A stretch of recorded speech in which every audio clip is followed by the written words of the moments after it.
Actually, that's my truck.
Okay, I think that should be enough time for people to come in. Let me just get everything going.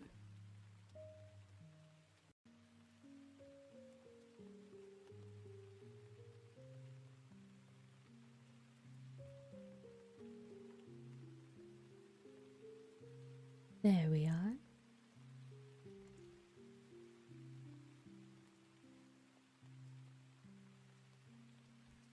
Hello, my dears. Thank you so much for joining me again today. Now, I do apologize, as I had intended to play Pokemon Scarlet today, but as fate would have it, it seems that my Elgato is unaccounted for, so I hope it was not with my stolen laptop and Switch, as that would be even more painful. Oh, background music's playing a lot of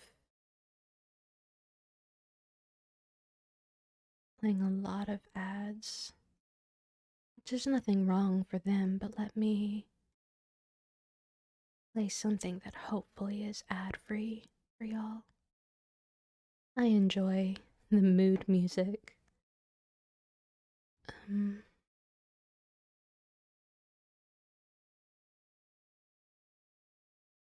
really like the rain, but I suppose I'll do a fireplace for y'all today.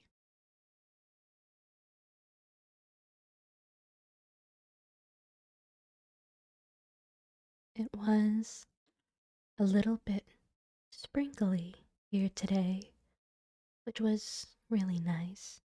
You don't get that enough here, and rain is my favorite type of weather.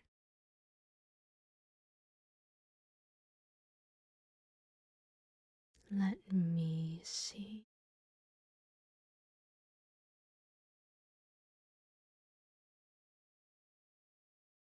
What?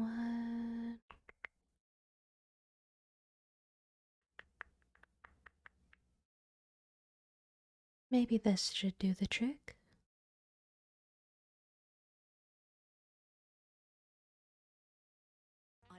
Outside of the original ads, let me. All kinds of gifts for all kinds of budgets. Etsy has it.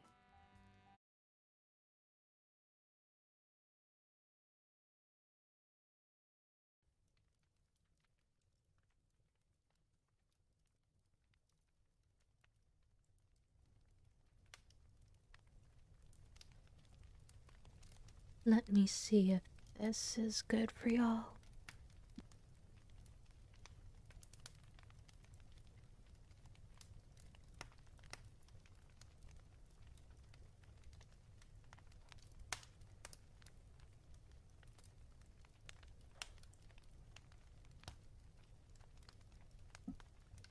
Okay, that seems to be quite nice. So, not quite matching the layout that I have right now, but I'm sure I'll be able to get something that's better suited for darker environments.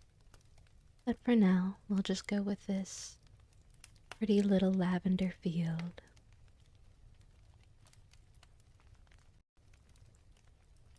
But with all of that being said and done, I do believe it is time for more book reading for y'all. But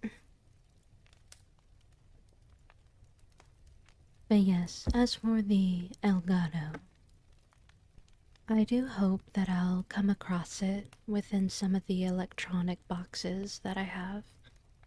And if not, then I'll just have to get a new one.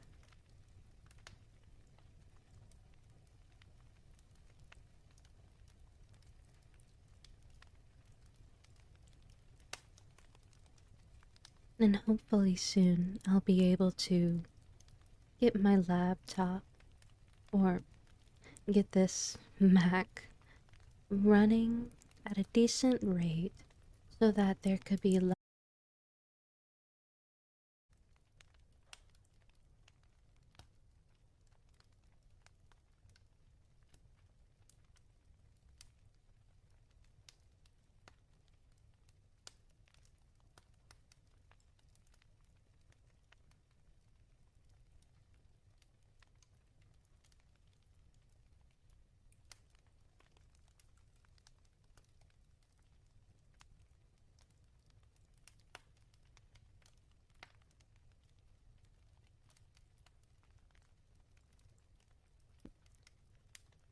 Okay, so it seemed that as I was talking about the Mac, it decided to crash. But, oh well, we'll just continue on. I will try to get everything back up, but in the meantime, I'll go ahead and continue reading. You do not have to wait anymore for more stories from me. I can only hope that I'll be able to bring up YouTube Studio once again.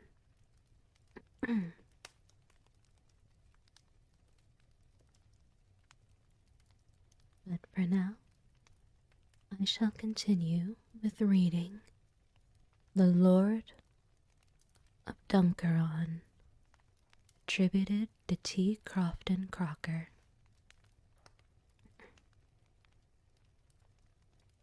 The Lord of Dunkeron, O'Sullivan Moor, why seeks he at midnight the sea-beaten shore? His bark lies in haven, his hounds are asleep. No foes are abroad on the land or the deep. Yet nightly the Lord of Dunkeron is known on the wild shore to watch and to wander alone. For a beautiful spirit of the ocean 'tis said, for the Lord of Dunkeron would win to his bed. When by moonlight the waters were hushed to repose, that beautiful spirit of ocean arose, her hair full of luster just floated and fell o'er her bosom that heaved with a billowy swell. Long, long he had loved her, long vainly is said, to lure from her dwelling the coy ocean maid. And long had he wandered and watched by the tide to claim the fair spirit O'Sullivan's bride. The maiden, she gazed on the creature of earth, whose voice in her breast to a feeling gave birth. Then smiled and abashed, as a maiden might be, looking down, gently sank to her home in the sea.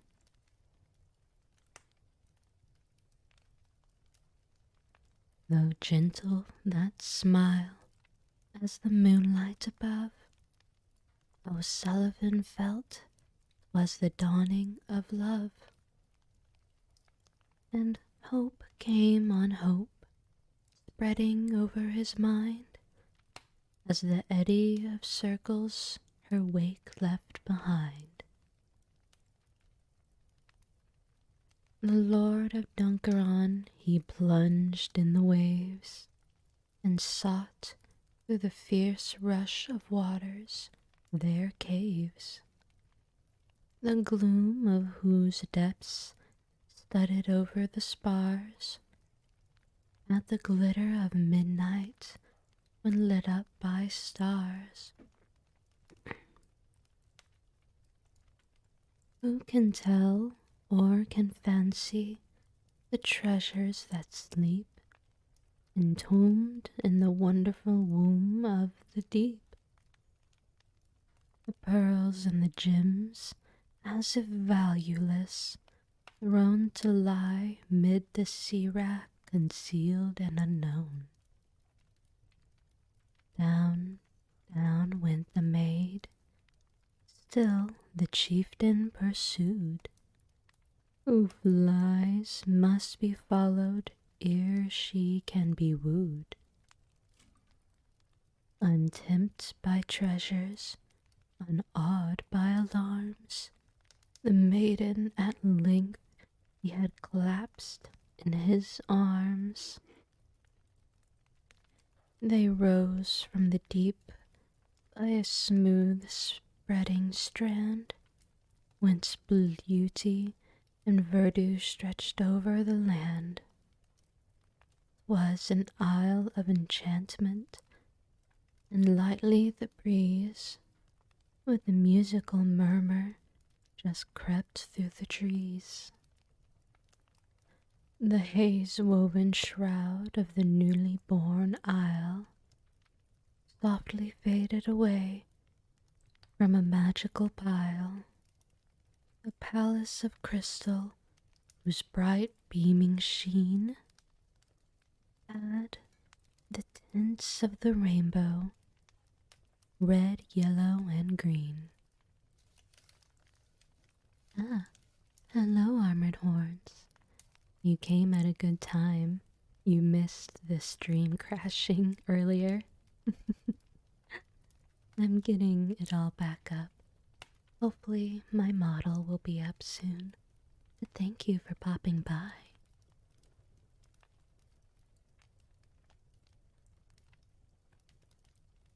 And grottos, fantastic in hue and form, were there as flung up the wild sport of the storm. Yet all was so cloudless, so lovely and calm. It seemed but a region of sunshine and balm. Any time I honestly need your lovely voice and stories to help me sleep and dream. Well, my dear, if that is true, that truly warms my heart. And I do apologize again for my unintended absence for 2 weeks. But if you ever need me and I'm not here, I do have a YouTube channel where I upload all of my VODs, including my book readings.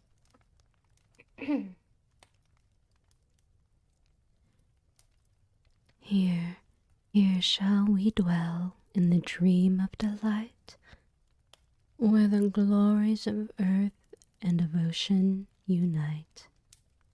Yet, loved son of earth, I must from thee away. There are laws which e'en spirits are bound to obey.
I didn't realize I was muted. I'd been talking to y'all for a few moments. I'm so sorry.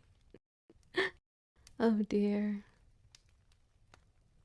Well, as I was trying to say, since it crashed, I'm having to redo a couple things, so you're by no means interrupting. I'm so sorry, I didn't realize I was muted. Oh well, these things happen. Hopefully you'll... Oh.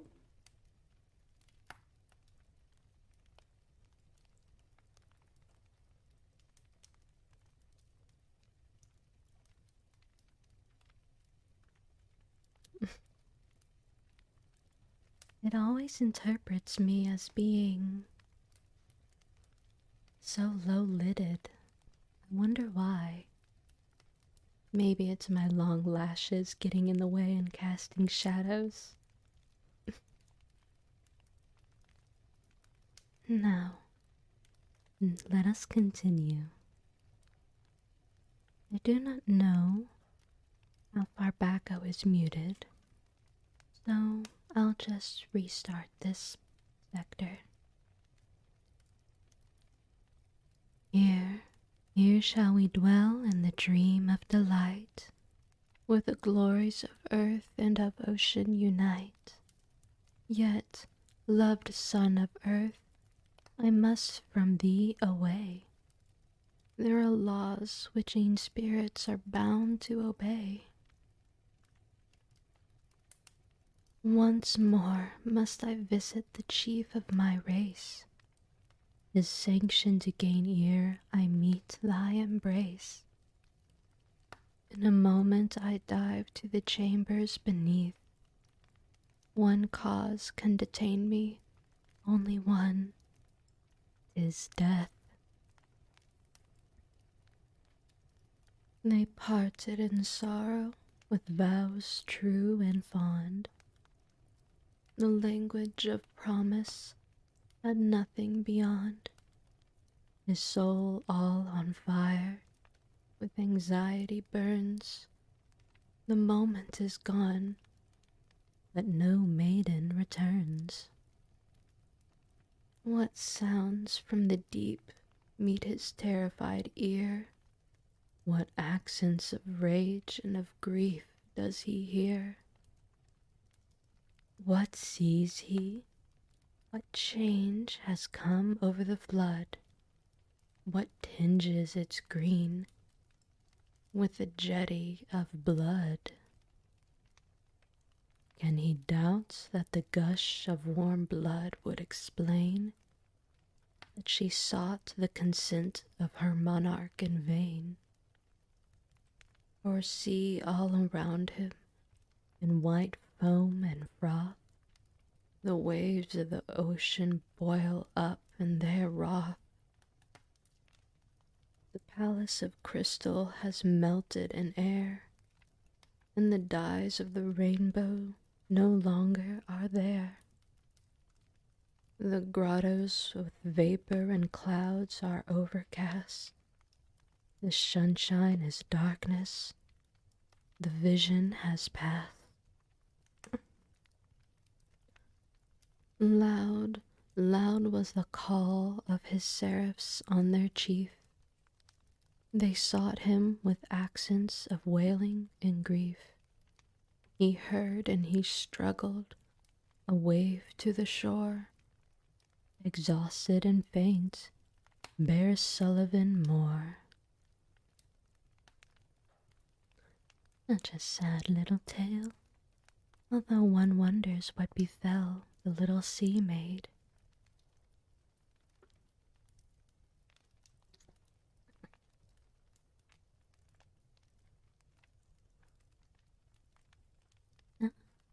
Hello, Game Crazy.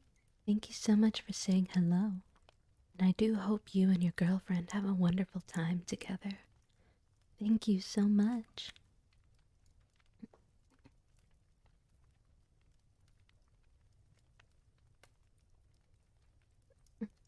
Now, the next story is called The Lady of Gallerus, attributed once again to T. Crofton Crocker. On the shore of Schmerwick Harbor, one fine summer's morning, just at daybreak, stood Dick Fitzgerald, stroking the Dudeen, which may be translated smoking his pipe. The sun was gradually rising behind the lofty Brandon. The dark sea was getting green in the light, and the mists clearing out away from the valleys went rolling and curling like the smoke from the corner of Dick's mouth. "'Tis just the pattern of a pretty morning," said Dick, taking the pipe from between his lips, and looking towards the distant ocean, which lay as still and tranquil as a tomb of polished marble. "Well, to be sure," continued he after a pause, "'tis mighty lonesome to be talking to oneself by way of company, and not to have another soul to answer one. Nothing but the child of one's own voice, the echo. I know this, that if I had the luck, or maybe the misfortune," said Dick, with a melancholy smile, "to have the woman, it would not be this way with me. And what in the wide world is a man without a wife? He's no more surely than a bottle without a drop of drink in it, or dancing without music, or the left leg of the scissors, or a fishing line without a hook, or any other matter that is no ways complete. Is it not so?" said Dick Fitzgerald, casting his eyes towards a rock upon the strand, which, though it could not speak, stood up as firm and looked as bold as ever Carrie Witness did. But what was his astonishment at beholding, just at the foot of the rock, a beautiful young creature combing her hair, which was a sea-green color, and now the salt water shining on it appeared in the morning light like melted butter upon cabbage. Dick guessed at once she was a marrow, although he had never seen one before, for he had spied the Coqueline de Ruth, or little enchanted cap, which the sea people used for diving down into the ocean, lying upon the strand near her, and he heard that if once he could possess himself of the cap, she would lose the power of going away into the water. So he seized it with all speed, and she, upon hearing the noise, turned her head about as natural as any Christian. When the Marrow saw that her little diving cap was gone, the salt tears, doubly salty, no doubt from her, came trickling down her cheeks, and she began a low mournful cry, with just the tender voice of a newborn infant. Dick, although he knew well enough what she was crying for, determined to keep the Kohelin Deruth, let her cry never so much to see what luck would come out of it. Yet he could not help pitying her.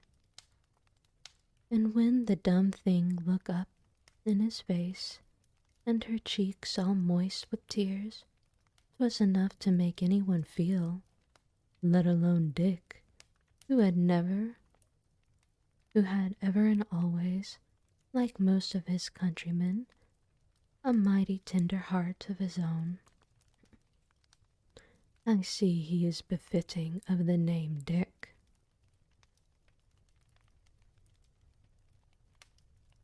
Don't cry, my darling, said Dick Fitzgerald, but the Marrow, like any bold child, only cried the more for that.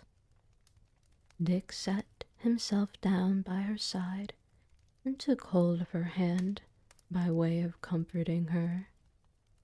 'Twas in no particular an ugly hand, only there was a small web between the fingers, as there is in a duck's foot, but 'twas as thin as white and as white as the skin between egg and shell. What's your name, my darling? Said Dick, thinking to make her conversant with him, but he got no answer, and he was sure now, either that she could not speak or did not understand him. Therefore he squeezed her hand in his, as the only way he had of talking to her. It's the universal language, that there's not a woman in the world, be she fish or lady, that does not understand it. The Marrow did not seem much displeased at this mode of conversation, and making an end of her whining all at once, "Man," says she, looking up in Dick Fitzgerald's face, "Man, will you eat me?" By all the red petticoats and check aprons between Dingle and Tralee, cried Dick, jumping up in amazement, "I'd as soon eat myself, my jewel." "Is it I eat you, my pet?" Now 'twas some ugly, ill-looking thief of a fish put that notion into your pretty head, with the nice green hair down upon it, that is so cleanly combed out this morning. "Man," said the Marrow, "what will you do with me, if you won't eat me?" "He'll entrap you, my dear, and make you become his wife, as you have no way of escaping."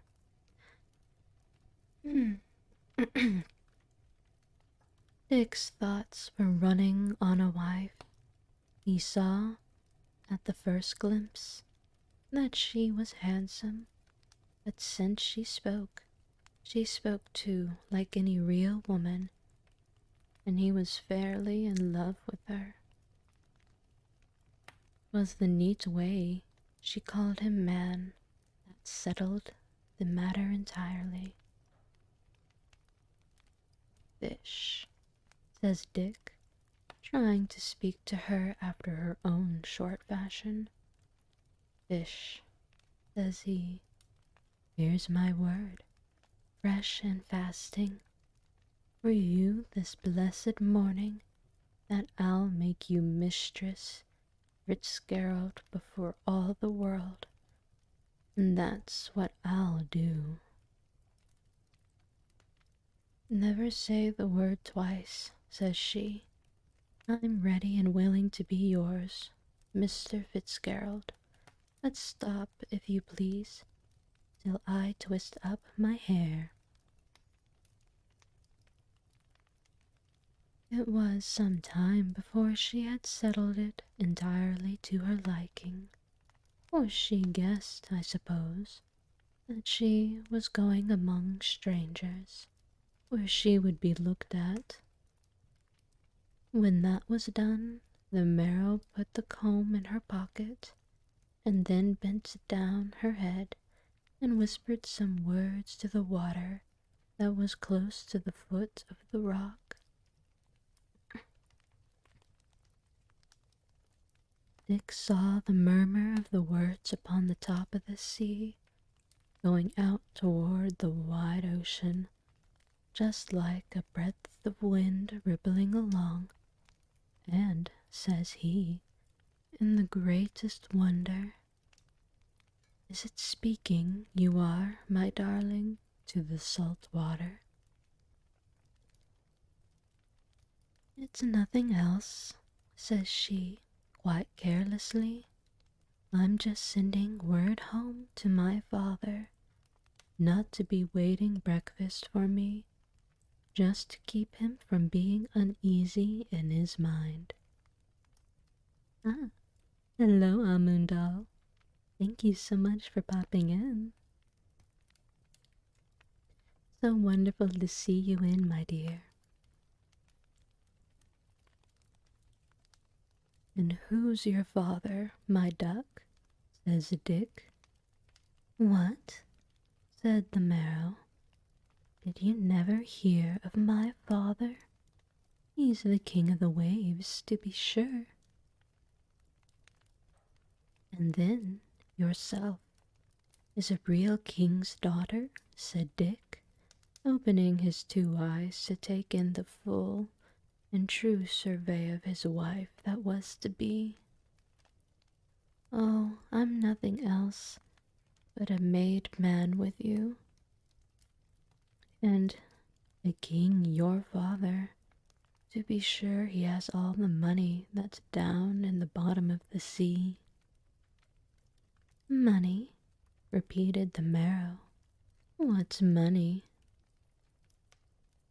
"It's no bad thing to have when one wants it," replied Dick. "And many be now the fishes have the understanding to bring up whatever you bid them." "Oh, yes," said the Merrow. "They bring me what I want." "To speak the truth, then," said Dick, "'tis a straw bed I have at home before you, and that, I'm thinking, is in no ways fitting for a king's daughter. So, if 'twould be not displeasing to you, just to mention a nice feather bed with a new pair of blankets. But what am I talking about? Maybe you have not such things as beds down under the water." "By all means," said she, "Mr. Fitzgerald. Plenty of beds at your service. I have 14 oyster beds of my own, not to mention one just planting for the rearing of the young ones." "You have," says Dick, scratching his head and looking puzzled.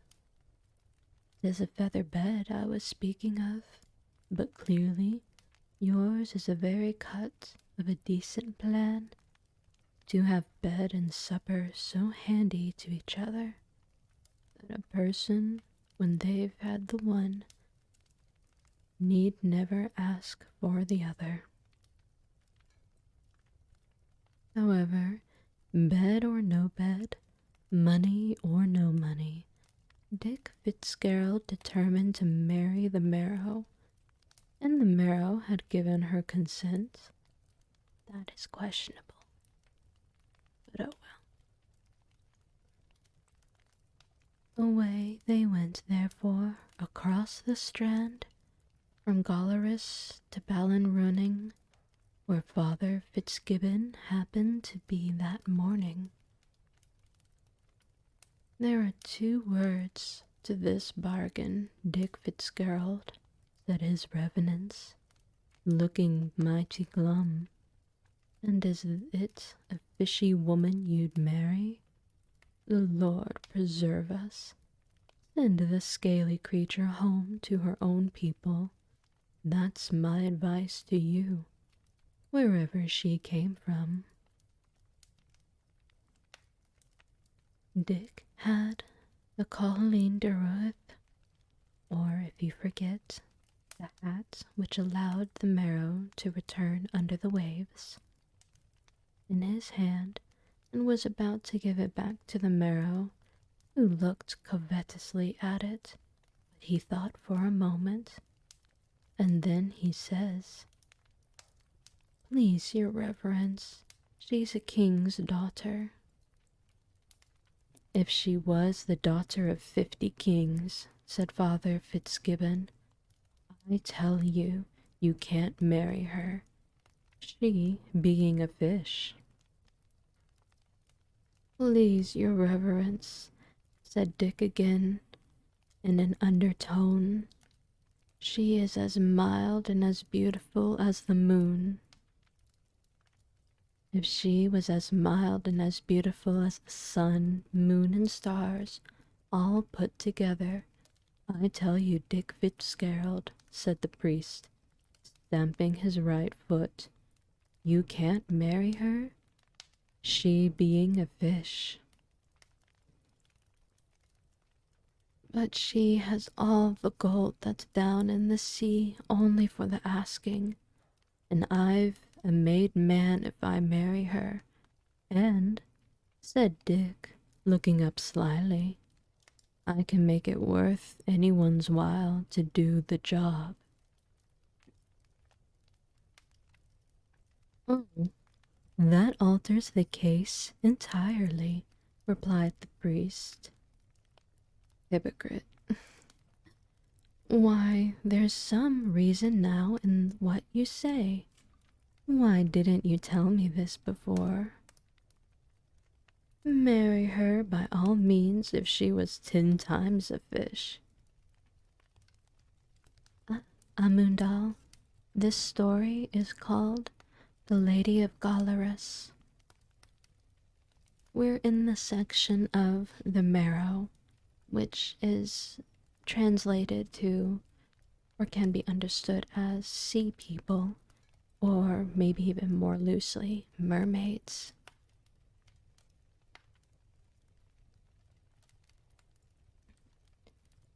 Money, you know, is not to be refused in these bad times, and I may as well have the handsel of it another, that maybe would not take half the pains in counseling you that I have done. So Father Fitzgibbon married Dick Fitzgerald to the marrow, and like any loving couple, they returned to Gallerus well pleased with each other. Another thing prospered with Dick. He was at the sunny side of the world. The marrow made the best of wives, and they lived together in the greatest contentment. It was wonderful to see, considering where she had been brought up, how she would busy herself about the house, and how well she nursed the children, for at the end of 3 years there were as many young Fitzgeralds, 2 boys and a girl. In short, Dick was a happy man, and so he might have continued to the end of his days, if he had only the sense to take proper care of what he had got. Many other men, however, beside Dick, has not had wit enough to do that. "Oh, hello, Big Mac Cakes. Thank you for stopping by."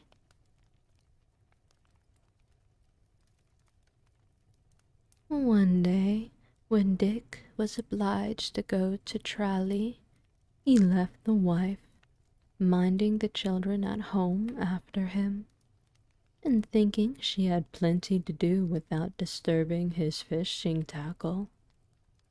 Dick was no sooner gone than Fitz. Let me try that again.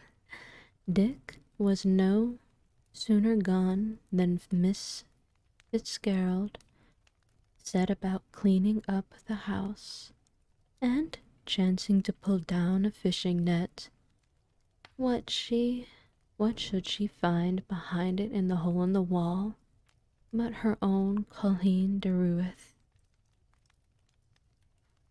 She took it out and looked at it, and then she thought of her father's the king, and her mother the queen, and her brothers and sisters, and she felt a longing to go back to them. She sat down on the little stool and thought over her happy days she had spent under the sea. Then she looked at her children and thought on the love and affection of poor Dick, and how it would break his heart to lose her. "But," says she, "he won't lose me entirely, for I'll come back to him again, and who can blame me for going to see my father and mother after being so long away from them?" She got up and went towards the door, but came back again to look once more at the child that was sleeping in the cradle. She kissed it gently, and as she kissed it, a tear trembled for an instant in her eye, and then fell on its rosy cheek. She wiped away the tear, and turning to the eldest little girl, told her to take good care of her brothers, and to be a good child herself until she came back. The Merrow then went down to the strand. The sea was lying calm and smooth, just heaving and glittering in the sun. Then she thought she heard a faint singing, inviting her to come down. All her old ideas and feelings came flooding over her mind. Dick and her children were at an instant forgotten, and placing the Colleen de Ruth on her head, she plunged in. Dick came home in the evening, and, missing his wife, he asked Kathleen, his little girl, what had become of her mother, but she could not tell him. He then inquired of the neighbors, and he learned that she was seen going towards the strand with a strange-looking thing like a cocked hat in her hand. He returned to his cabin to search for the Colleen de Ruth. It was gone, and the truth now flashed upon him. Year after year did Dick Fitzgerald wait, expecting the return of his wife, but he never saw her more. Dick never married again, always thinking the Merrow would sooner or later return to him, and nothing could ever persuade him but that her father, the king, kept her below by main force. For, said Dick, she surely would not of herself given up her husband and her children. While she was with him, she was so good a wife in every respect that to this day she is spoken of in the tradition of the country as the pattern for once, under the name of Lady Golorus. I've always taken issue with stories like this, even if they try to say that the woman gave consent, always at the hands of the one who stole her freedom, quite literally. And of course they fetishize her being a wife, being the best of wives. If it were me, and I had regained my freedom, I would have taken myself and the children, but maybe that's a little vindictive on my part.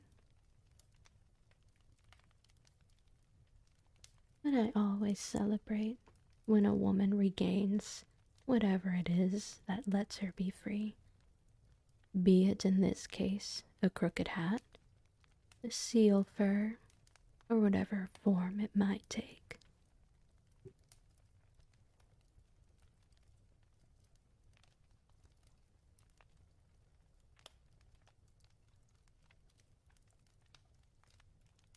This next story is called The Wonderful Tune, also attributed to T. Crofton Crocker.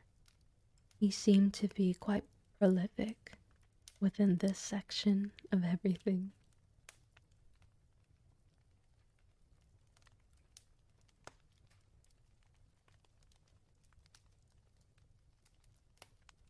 Maurice Connor was the king, and that's no small word. For all the pipers in Munster, he could play jig and planxty without end, and Ollistrum's march, and the eagle's whistle, and the hen's concert, and odd tunes of every sort and kind. But he knew one far more surprising than the rest, which had in it the power to set everything dead or alive dancing. Oh, I didn't notice that Inky Fishy had followed. Thank you so much, my dear. In what way he learned it was beyond my knowledge, for he was mighty cautious about telling how he came by so wonderful a tune. At the very first note of the tune, the brogues began shaking upon their feet of all who heard it. Ye old or young, it mattered not, just as if their brogues had the ague. Then the feet began going from under them, and at last up and away with them, dancing like mad, whisking here, there, and everywhere, like a straw in the storm. There was no halting while the music lasted. Not a fair, nor a wedding, nor a patron in the 7 parishes round was counted worth the speaking of without. Lined Maurice and his pipes. His mother, poor woman, used to lead him about from one place to another, just like a dog. Down through Ivory, a place that ought to be proud of itself, for 'tis Daniel O'Connell's country. Maurice Connor and his mother were taking their rounds. Beyond all other places, Ivory was the place for stormy coast and steep mountains, as proper a spot it is in any Ireland. In Ireland to get yourself drowned, or your neck broken on the land, should you prefer that. But, notwithstanding, in Ballinskellig Bay there is a neat bit of ground, well fitted for diversion, and down from it towards the water, in a clean smooth piece of strand, the dead image of a calm summer sea on a moonlight night, with just the curl of the small waves upon it. Here it was that Maurice's music had brought from all parts a great gathering of the young men and the young women. Oh, the darlings! For 'twas not every day the strand of Trasfrachta was stirred up by the voice of a bagpipe. The dance began, and as pretty and rinkafada it was as ever was danced. Brave music, said everybody, and well done when Maurice stopped. More power to your elbow, Maurice, and a fair wind in the bellows, cried Patty Dorman, a humped-back dancing master, who was there to keep order.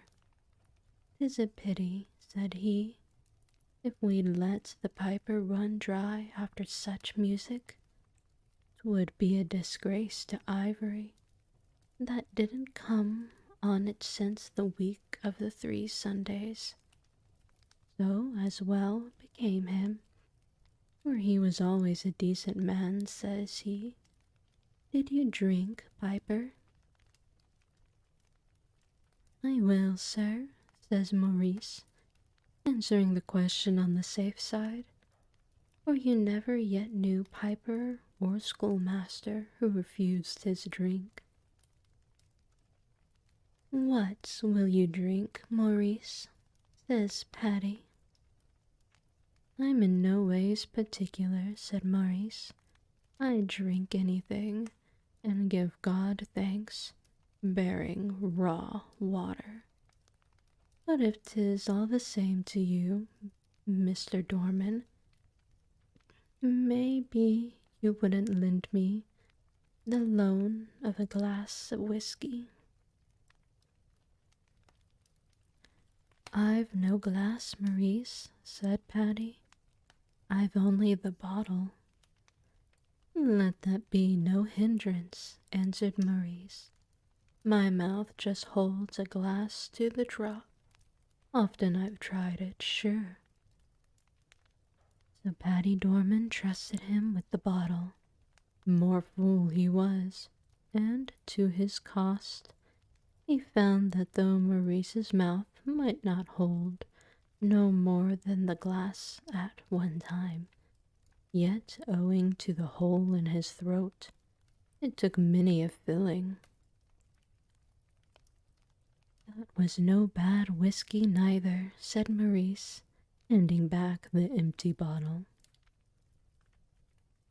"By the holy frost, then," says Patty, "'tis but could comfort there's in a bottle now, and 'tis your word we must take for the strength of the whiskey, for you've left us no sample to judge by."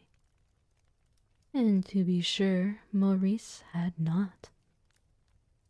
Now I need not tell any gentleman or lady with common understanding that if he or she was to drink an honest bottle of whiskey at one pull, it is not at all the same thing as drinking a bottle of water, and in the whole course of my life I never knew more than 5 men who could do so without being overtaken by the liquor.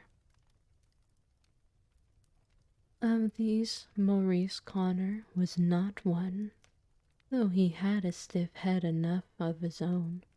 He was fairly tipsy. Don't think I blame him for it. 'Tis often a good man's case. But truth is the word that says, when liquor's and sense is out. And puff and out of breath, before you could say, "Lord save us," out he blasted his wonderful tune. Was really, then, beyond all belief or telling the dancing. Maurice himself could not keep quiet, staggering now on one leg, now on the other, and rolling about like a ship across the sea, trying to humor the tune.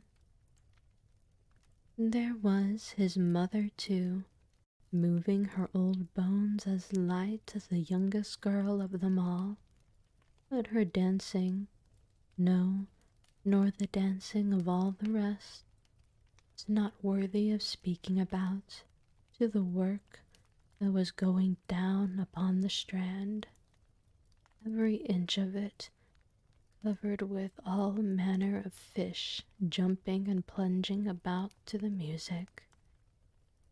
and every moment more and more would tumble out of the water, charmed by the wonderful tune. Crabs of monstrous sizes spun round and round on one claw with the nimbleness of a dancing master, and twirled and tossed their other claws like limbs that did not belong to them. It was a sight surprising to behold, but perhaps if you may have heard of Father Florence Contry, a Franciscan friar, and a great Irish poet, Bulgandana, as they used to call him, a wallet of poems. If you have not, he was as pleased a man as one could wish to drink with of a hot summer's day, and he has rhymed out all about the dancing fishes so neatly that it would be 1,000 pities not to give you his verses. So here's my hand at the upset of them into English. The big seals in motion, like waves of the ocean, or gouty feet prancing, came heading the gay fish, crabs, lobsters, and crayfish, determined on dancing. The sweet sounds they followed, the gasping cod swallowed, was wonderful really, and turbot and flounder, mid-fish that were rounder, just capered as gaily. John Dories came tripping, dull hike either skipping, to frisk it seemed given, bright mackerel went springing, like small rainbows winging their flight up to the heavens.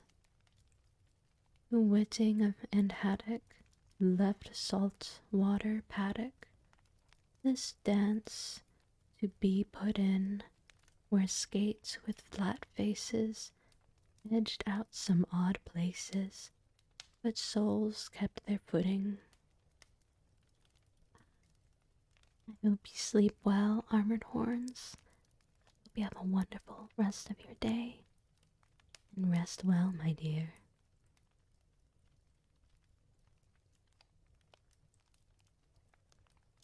Brats and herrings in power of silvery showers, all number outnumbered, and great lings so lengthy were there in such plenty, the shore was encumbered.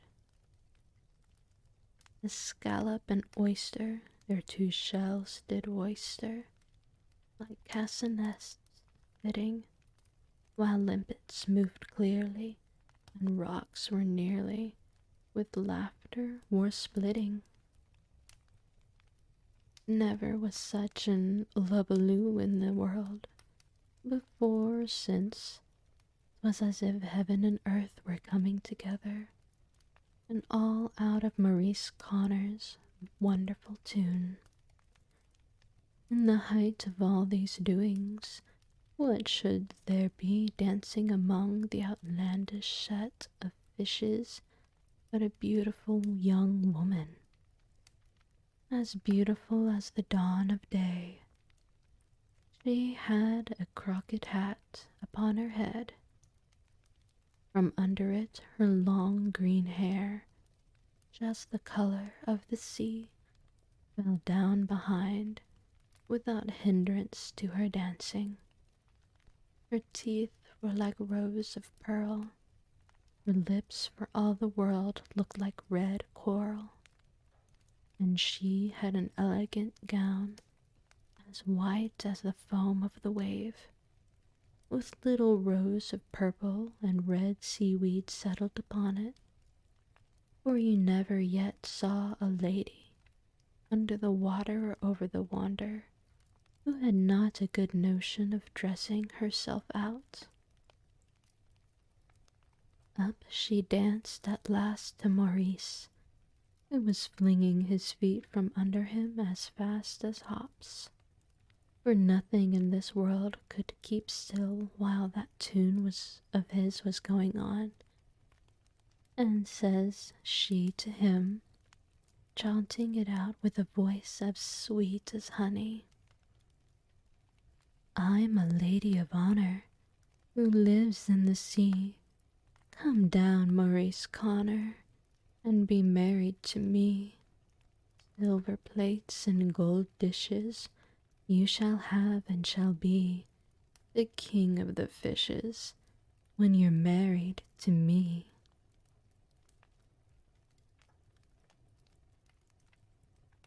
Drink was strong in Maurice's head, and out he chaunted in return for her great civility.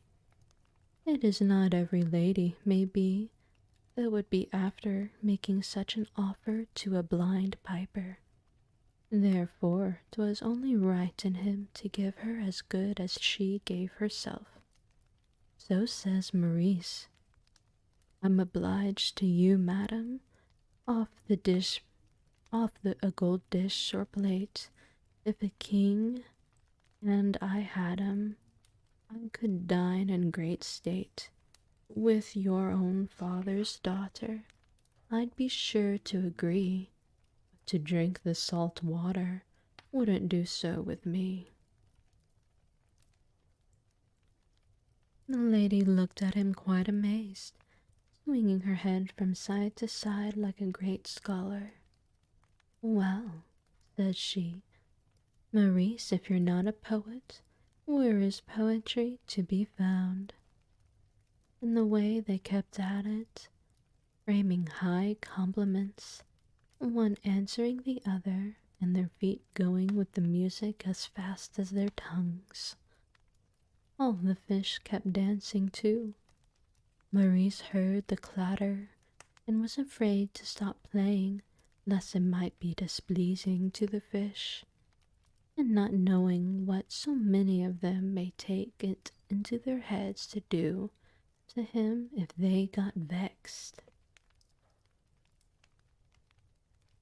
Well, the lady with green hair kept on coaxing of Maurice with soft speeches, till at last she overpersuaded him to promise to marry her and be king of the fishes, great and small.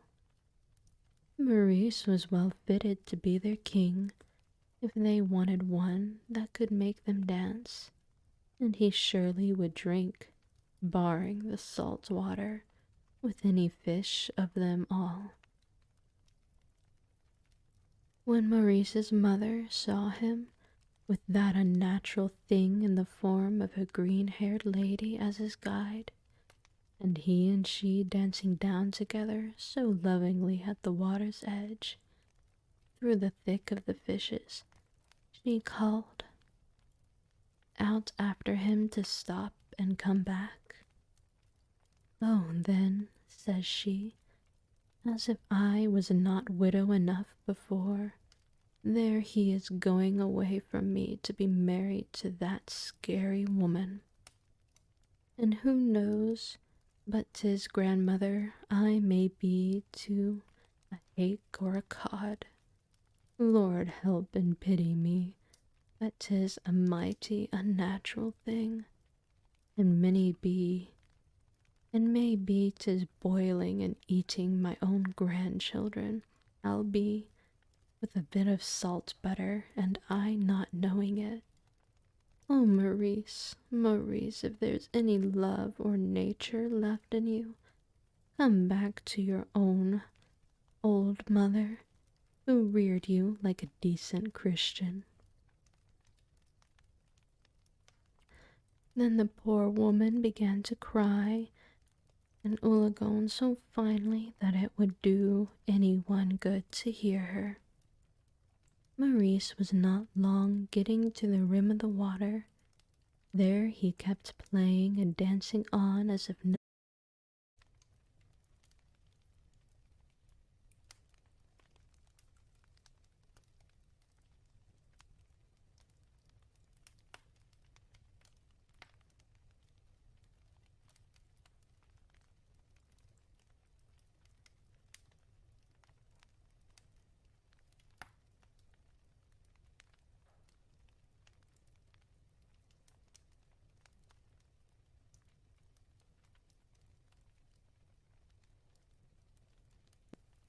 Okay, it seems like we are back once again.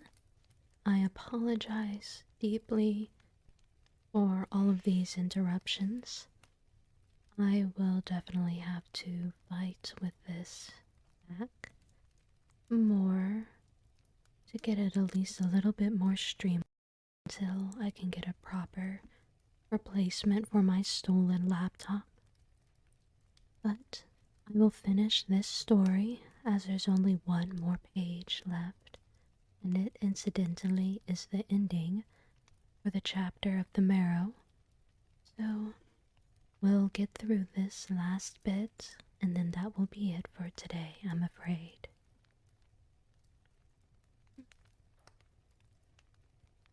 Maurice was not long getting to the rim of the water.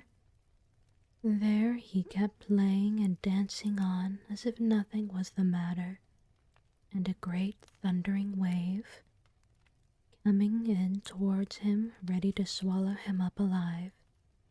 But as he could not see it, he did not fear it. His mother it was who saw it plainly through the big tears that were rolling down her cheeks, and though she saw it, and her heart was aching as much as ever a mother's heart ached for a son, she kept dancing, dancing all the time for the bare life of her. Certain it was she could not help it, for Maurice never stopped playing that wonderful tune of his. He only turned the bothered ear to the sound of his mother's voice, fearing it might put him out on his steps. And all the answer he made back was, "Wished with you, mother. Sure, I'm going to be king over the fishes down in the sea, and for a token of luck and a sign that I'm alive and well, I'll send you in every 12th month on this day a piece of burned wood to Trafasca." Maurice had not the power to say a word more, for the strange lady with the green hair, seeing the wave just upon them, covered him up with herself in a thing like a cloak with a big hood on to it, and the wave curling over twice as high as their heads, burst upon the strand with a rush and a roar that might be heard as far as Cape Clear. That day 12th month, the piece of burned wood came ashore to Trafraska. It was a queer thing for Maurice to think of sending all the way from the bottom of the sea. A gown or a pair of shoes would have been something like a present for his poor mother. But he had said it, and he kept his word. The bit of burned wood regularly came ashore on the appointed day for as good, ay, and better than 100 years.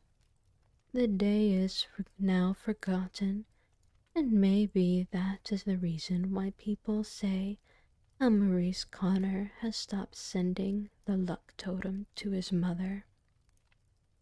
Poor woman, she did not live to get as much as one of them, for what through the loss of Maurice and the fear of eating her own grandchildren, she died in 3 weeks after the dance. Some say it was the fatigue that killed her, but whichever it was, Miss Connor was decently buried with her own people. Seafaring people have often heard off the coast of Kerry, on a still night, the sound of music coming up from the water, and some who have had good ears could plainly distinguish Maurice Connor's voice singing these words to his pipes. Beautiful shore with thy spreading strand, thy crystal water and diamond sand, never would I have parted from thee, but for the sake of my fair lady.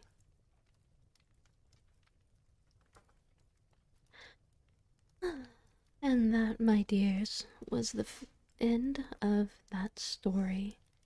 I am so deeply sorry for the tribulations of this stream and its tech difficulties. I do pray that they will be fixed upon next week's readings. But until then, I want to thank you all so very much for joining me today. And I do hope that you all have a wonderful rest of your day today. But until I next see you, and until we next meet, I do hope that my glimmer brings you back to me. But until then, ta-ta, my dears, and sleep well.